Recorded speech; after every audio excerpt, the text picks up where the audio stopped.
seperti semula. Anak-anak, sekarang sudah zamannya modern kan? Tentunya kalian semua punya handphone kan?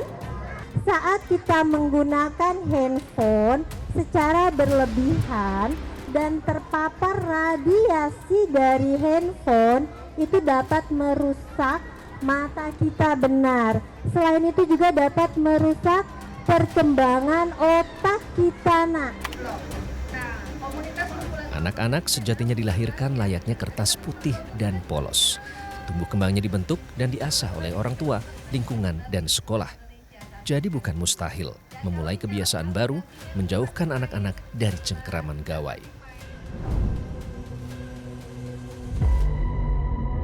Namun, rendahnya literasi masyarakat memicu aktivitas digital tanpa batas.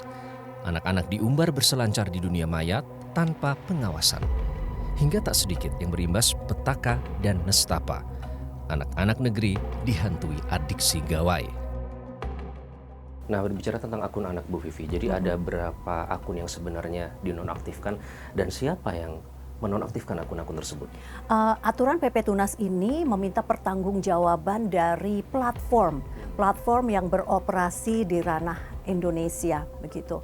Platform harus bertanggung jawab mematuhi dan mengikuti regulasi yang ada di Indonesia, termasuk PP Tunas.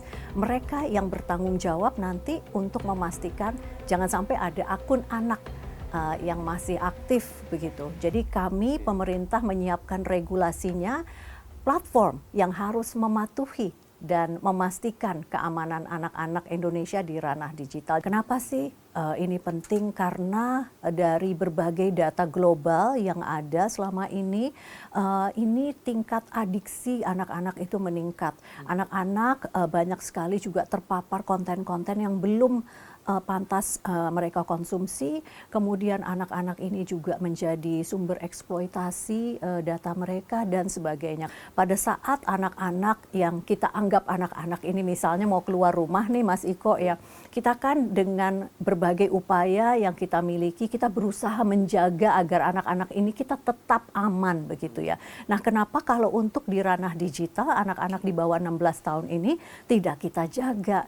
Nah, prinsip seperti inilah yang kita gunakan untuk di PP Tunas agar kita bisa memastikan bahwa platform ini menjaga agar tidak ada paparan negatif untuk anak-anak kita. Jangan sampai nilai atau value dari anak-anak Indonesia ini berbeda dengan di bagian negara lain ya.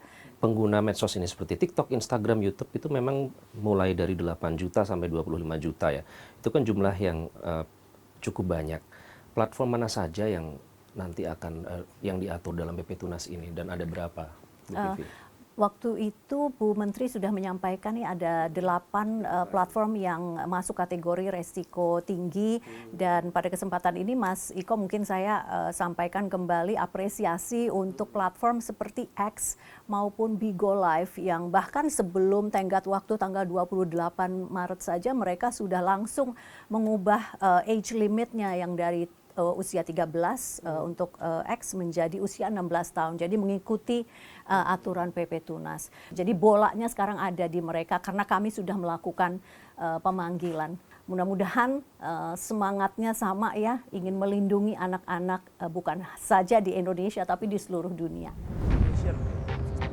Pakar keamanan siber menyesalkan sikap cuek para penyedia platform digital. Ruang digital begitu leluasa mengumbar konten tidak ramah anak. Indonesia dianggap sekedar pasar belaka. Sebenarnya ini butuh komunikasi ya gitu. Platform juga nggak boleh egois gitu bahwa ini kan platform kita punya kebijakan policy yang ada secara global gitu. Anda nggak boleh egois dong. Anda kan nyari duit di Indonesia gitu. Anda harus ngikutin aturan yang ada di negara kita. Ketika ada moderasi konten yang kira-kira itu bikin suasana jadi nggak bagus, bikin suasana gaduh, ya Anda harus bertanggung jawab dong gitu. Apalagi di media sosial itu ada namanya teknologi echo chamber, ya kan? Ketika orang mencari informasi, mendapatkan informasi terhadap satu hal gitu, informasi-informasi yang sama itu akan secara bertubi-tubi masuk ke dalam akun kita.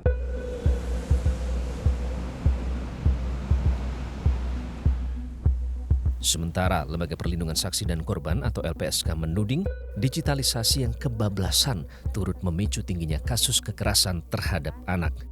Anak rentan jadi korban child grooming, para predator seksual yang bergentayangan di dunia maya.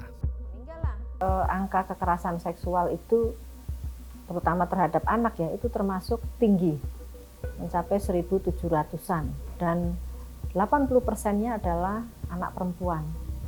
Ada beberapa yang menggunakan metode seolah-olah perkenalan, tapi perkenalannya juga menggunakan psikologi anak gitu ya. Satu kasus tuh pernah di grooming, didekati dulu gitu ya, terus lewat Instagram, lewat email, kesadaran ya di dalam masyarakat tentang kebijakan penggunaan digitalisasi dan juga gadget ini juga belum sepenuhnya dipahami. Nah, ini yang saya kira perlu ya, pemahaman, pengetahuan untuk disebarluaskan untuk mencegah terjadinya kekerasan seksual berbasis digital. Anak-anak adalah kunci terwujudnya Indonesia Emas 2045. Menjaga tumbuh kembang anak dengan bekal pendidikan dan perlindungan menjadi fondasi anak Indonesia hebat. Menjadi tanggung jawab keluarga, lingkungan, dan kita semua untuk bisa mewujudkannya. Metro TV